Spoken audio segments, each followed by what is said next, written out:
All right, welcome to the Compound Growth Show. We got Quincy and John on today. We have an interesting topic around the ABM tool set and some of the dependencies that are required when people are looking to install or implement a 6sense, Zoom Info, Terminus. What's the last one? Demand Base.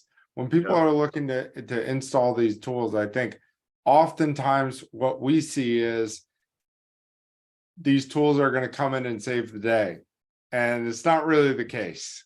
So Quincy, why don't you start us off on what got you interested in talking about this topic today? So I think it's been a few things. We've had kind of a few examples of some clients that we've been working with, and like just things I've seen over time that a client or a company, let's just put it in general terms, they have a problem. They're trying to narrow in on their accounts. They're trying to build an ABM program platform, and the buzzwords out there are, hey, this program does this thing. It's very intuitive. There's AI, there's an algorithm, and like all those key terms. And people are like, okay, cool. It's going to actually fix all the things that we have going on. And it's gonna instantly like multiply my pipeline.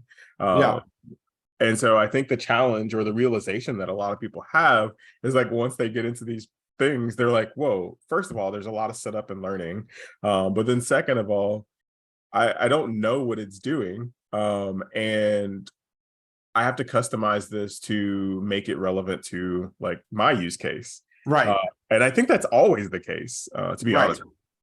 Yeah. And that's like the software for the type of sophistication for the types of companies that we work with. Yeah. So company B2B SaaS, $5 to $70 million in revenue.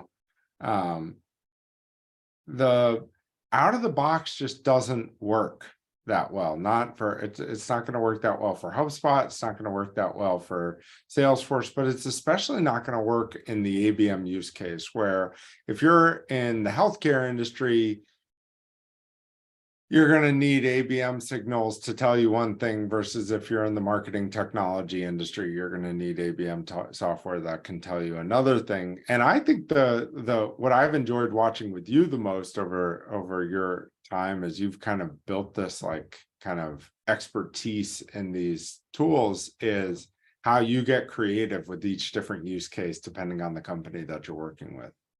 Yeah, for sure. And I think especially that is especially key in like the B2B SaaS or just SaaS in general, right? Yeah. Because if we think of SaaS, like a lot of it is custom tooling, custom technology, custom API integrations, right? And so it's not an out of the box. So you built this whole platform and you're expecting out of the box to come save you. It's not like that vanilla. Yeah. So it's the same mindset, the same grit and determination that you need to build a SaaS platform that you're going to have to look at like your MarTech stack and your sales stack with as well.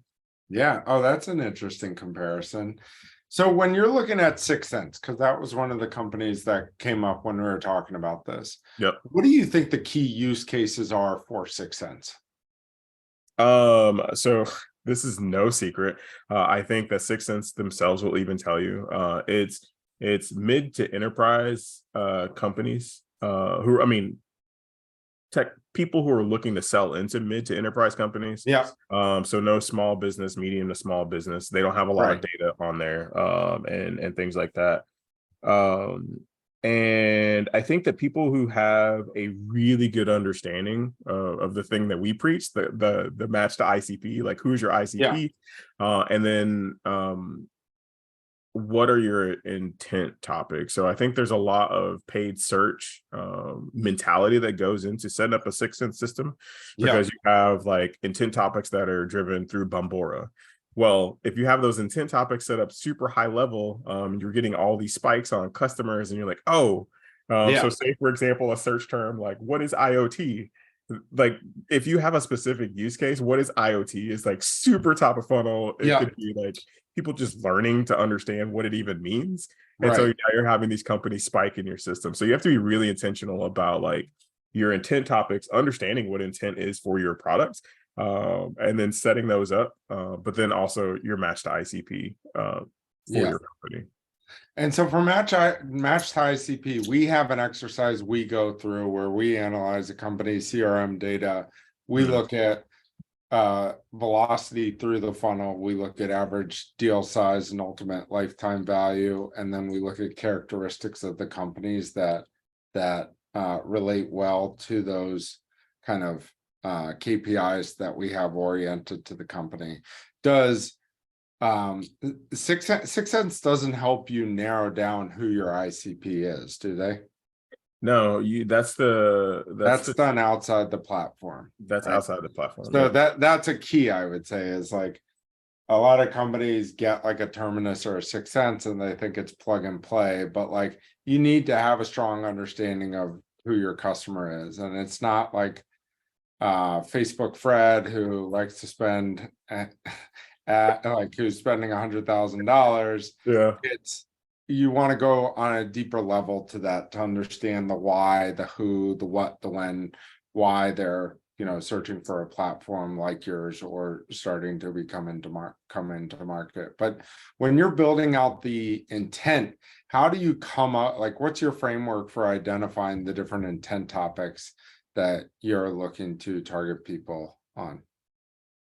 Yeah, for sure. So I think it's there's some specific like key identifiers depending on like where they are in the funnel. Like so I think one of those things that you and I have talked about before is like comparison. Like we're looking at like competitive keywords like X technology versus my technology. Yeah, We're looking at like specific like use case terms that people are searching. If there's like, how do I solve for X? Is kind of a consideration awareness play. And yeah, we can get them into like decision like faster, pushing those audiences out. And so it's just determining first of all, understanding like what the use cases are, and then figuring out like when people are having those pain points, like where can we put them in that funnel stage to say, hey, yeah, this is definitely a consideration. Like if I'm thinking, it's just putting myself in the yeah. searcher's use case in that product. And I think that's an exercise you have us do a lot for clients is like go use the platform, go on their site, figure out like how people are like going through the site and Right. where they're trying to solve issues. And chorus and gong can be huge for that, right? Helping Yeah. to listen in on those conversations, hear what challenges companies are having, because I think people always build out these personas. Facebook Fred spends $100,000, gets his groceries at Shaw's, whatever it might be. But they don't help you understand the different challenges that those people are having inside the businesses because there are two keys there. One, with Sixth Sense, we want to identify the intents that we can target when that person's having the pain, doesn't know the solutions there yet, and as they start to come into market, so like the demand creation versus the demand capture, and then also the creative to push those buttons to get people's attention to say, hey, listen to our message, we know what's happening in your world, and this is why we've been the solution for that before. And I think one of the things that you mentioned that I want to double down on is like the chorus and gong, is because Yeah, that is actually listening to your sales team's calls and things like that. And I think that's been really key for us. But it's also like, what are the objections? What are the pain points that come up in those sales conversations? Because like all of that is like your first party data as to like how if somebody in a sales conversation from like a previous prospect is having those challenges, likely somebody else is, so that we can yeah. actually help to use those to solve for intent as well. Yeah, and conquer those objections before they even get to the sales team, right? Oh, Through 100%. putting together case studies, etc. Yeah, 100%. Uh, Uh, And and I what else is so you see the strength of Sixth Sense as being like a DSP, being able to target people across paid social and display platforms with advertising? I do. I think that they actually add a layer, which is fantastic. That I put out a post. If you haven't seen it, go to LinkedIn, like, and look at my most recent post. If I had the Okay. keys to the LinkedIn castle, LinkedIn could be like super strong. But I Yeah. think that augmenting with the Sixth Sense, where you get like that search type functionality where I can look at intent, I can put those keywords, I can put those people who have been identified based on their intent into awareness and consideration campaigns, and try and push them to LinkedIn, Facebook, display networks for like that surround sound sort of thing. I think that's super key. Yeah, I think that's super key. And then it can also help you figure out the right call to action, the right way to convert those users onto the site, whether it be a demo, trial, webinar. Like, it helps you figure out the right types of ways to get users to convert as well, if you know what challenges they're having. 100%. And then it even makes your super bottom of funnel even stronger, right? Because now we've gotten these people, we can see one of the benefits is like you can see the data coming in from the channels, like from LinkedIn, from Facebook, and it's coming into 6sense.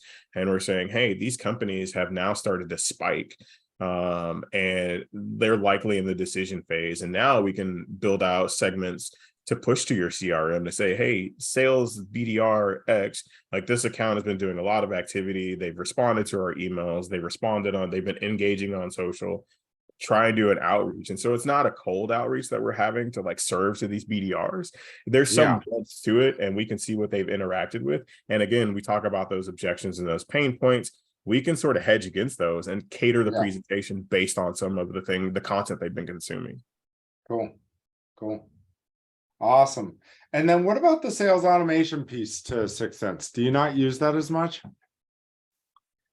Not in our current use case. Again, we talk about like there's a lot of setup, and so like building out the front, like if you are trying to get this technology and you think that, hey, it's going to be fully functioning all the way through, it's going to be a challenge. Like there's building out the front, building out the machine, the engine to start pushing those sales orchestrations and automations into Salesforce. We're at the tip of the iceberg now to where we're starting to get like really smart notifications for the BDRs and AEs to engage on. But as far as like being able to like put them into a cadence or a sequence based on pain points, I think that's the next really smart, relevant way to actually accelerate pipeline. But you can do that other places as well, right? Like you can feed the data into your marketing automation system or CRM to help from 6sense. Yep, 100%. Okay. Very cool. Awesome. That's all I had today. Is there anything else from your end? No. No and yes. So we talked about a few key points. Like again, we harp on the thing, understanding your ICP, and we harp on understanding intent, pretty much knowing your prospective customer, right? I think driving those things before you go into a technology conversation is super crucial, because a lot of the technology vendors, they don't have that intimate understanding of like business. They're going to push you to get a campaign up. Yeah, they just like, hey, throw this thing up and like spend a lot of money on it. So like understand those things so that you can feed those to the technology partners and they can set your system up the right way, because it's a lot of setup. You want to make sure it's set up the right way. And that's why you just have to optimize on it. Yeah. Love that. Know your customer, understand the buyer's journey, and know what's going to make them start to peak and become interested in your customer and your product. Thank you so much, Quincy. Yeah, thank you.